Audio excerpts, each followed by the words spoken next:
You just have to hit record. Hi, it's Franca. I've been getting a lot of DMs and questions from friends about how I edit my video, how I shoot, how I get music, how I color grade, and so I just thought I might as well just make a one complete video, or if possible we could make this into a full series. I'm dividing this into three main important sections: pre-production, production, and post-production. For pre-production, we're going to start off with equipment. I shoot on an iPhone 11 Pro Max. I also use, prior to now, I use an XS Max. And if I have to pick, I will pick the XS Max over 11 Pro Max. This is because shooting in the night, XS Max is just clearer. It gives a more crisp looking video than the 11 Pro Max. I don't even know what they did there. A tripod is the other thing I use. Sometimes I just use this stand and books lying around the house, or cups, or bed, whatever it is that just work. That's what I use to shoot. For tools, there are people that use the Final Cut and an InShot, but I use CapCut to shoot all my videos. I also use Canva to edit thumbnails and text. I use YouTube. Yes, I use YouTube to for music and inspiration.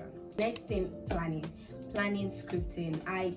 This book probably go with me everywhere because I script down all my scenes and shots and part in this book. So even though you're just trying to shoot your life in real time, so just noting it down would work, would tell you the next thing you need to do. I personally, it gives me a sense of focus. Sometimes I even got to write out the different angles that I'm going to shoot. So you've scripted down, you've got your equipment ready, you've cleaned your camera lenses, your light is on, now you've hit record. For shooting, there are different camera angles. We have the wide angle shot, the middle angle shot, the Dutch shot, the point of view shots. When shooting, I use the wide angle shot to set the location where I am at that particular time. A middle shot which gives a closer look of what you're doing, and then a closer detailed shot to just tell what you're doing. I'm going to link this video up here, which gives a more detailed explanation of the different camera angles and at what point we need to use them. I'm also going to link this video which talks about compositions and camera framing and the rules of third, which would really help you.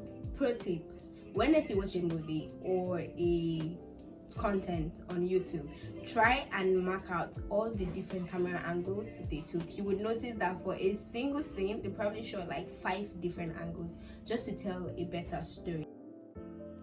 This is my bread and butter. This is where I shine, and this is what I love the most. Put all your raw footage, cut out all the parts that are unaesthetically pleasing, leave the ones that are interesting. This is called your rough cut. This is without any text or any music. Just that raw footage that you've edited out is called your rough cut.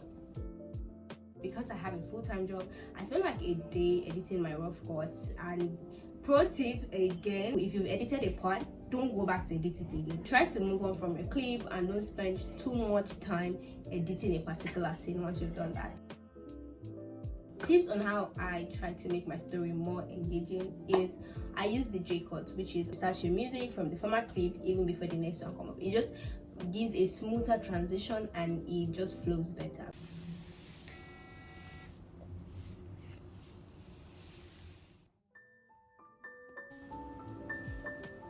Another thing is to keep switching up your camera angles for within 2 seconds. It just makes the story more interesting and makes the video more appealing to watch.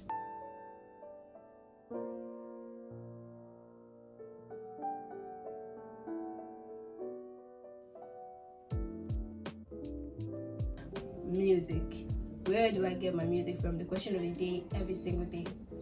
And the answer is YouTube.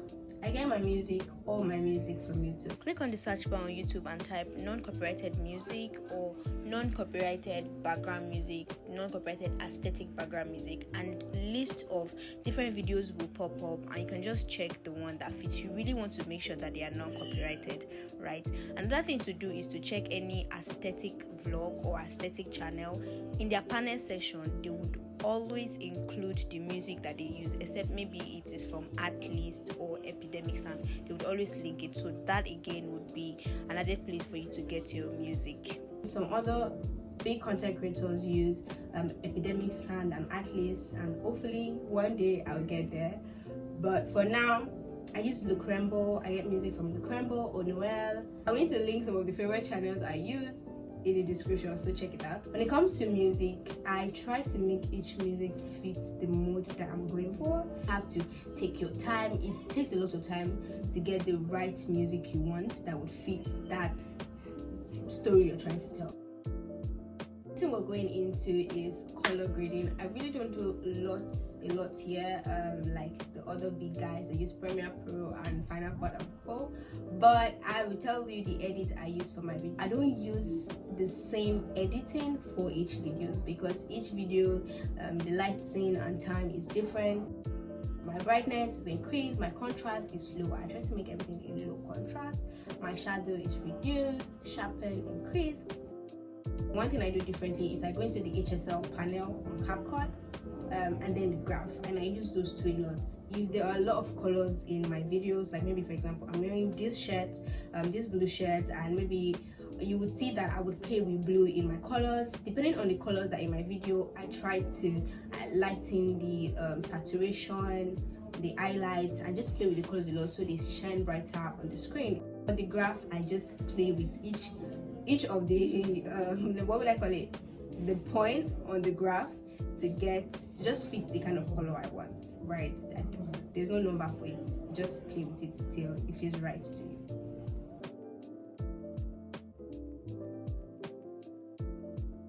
When I'm done editing the videos, the sound, I like the music, I go in with my subtitles. I use the fonts in CapCut. I don't export external fonts. My favorite fonts are Sophia Pro, the normal system font on CapCut, Playfair. Those are my favorite fonts to use. For thumbnails, I edit my thumbnails on Canva.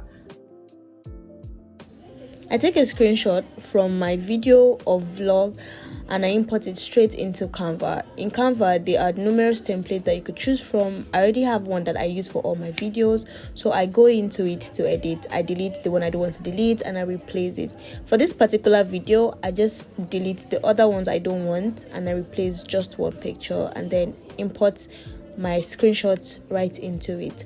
For the font, I use the same font over and over again. I use the DM serif display font. For the scripts, I'm going to put the name there. Then I also use Comic Sans and also Aileron. Those are the fonts that I mostly use in Canva. One thing I did not mention is sound design. I record audio. Sometimes I shoot with two phones, so one phone picks up audio, right? And then when I'm editing, I add the audio to the video. Another thing I do is I just use sound effects from CapCut list, or I go on social media, for example, sound of Lagos traffic. I could find that sound and import it and add it to my video, or sound of somebody chewing an apple. I would get that external song. I remember a video I shot where I was playing music in the background, or I forgot, and I had to create a video where there were natural sounds in between. So I literally had to export sounds from outside in each of the clip. It was time-consuming, but it was worth it, and I know you guys can't even tell except that I'm saying it. You're done with your video, you're done with your audio, you like it, you're done with your color, your music, with your footage, your thumbnails are ready.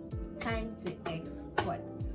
Depending on the capacity of your phone, I export at 180p. This is my setting for exporting on CapCut. I just use the setting because I don't have a lot of space on my phone, so I'm not trying to consume it. So the next thing is to go on YouTube, get your description ready. Very important, get all your links ready. If there's any link you want to put in your description, if there's any music, you need to accredit the creator that gave you that music. You want to have that link. Especially for music, you really want to accredit it if the producer or musician or artist requested for that. If not, you're going to get a copyright from YouTube, so accredit them. With all of that, and you've uploaded your videos and your thumbnails, hallelujah. That is not all. If you have an hard drive, this is the point where you want to send all your clips to an hard drive. For me, I don't have an hard drive. I have a second phone. I just export all my clips to my second phone. I just keep it for record purposes, just in case I might need it and something might go wrong. When I'm done, I clear up my phone, clear up all the footage, delete everything, so there will be space for the next footage. And now you're done. So if you have any question, please drop it in the comment section. Is there anything you want me to talk about again? Please drop it in the comment section, and also don't forget to share and like and comment on this video. I don't say this enough, so I'm saying it now.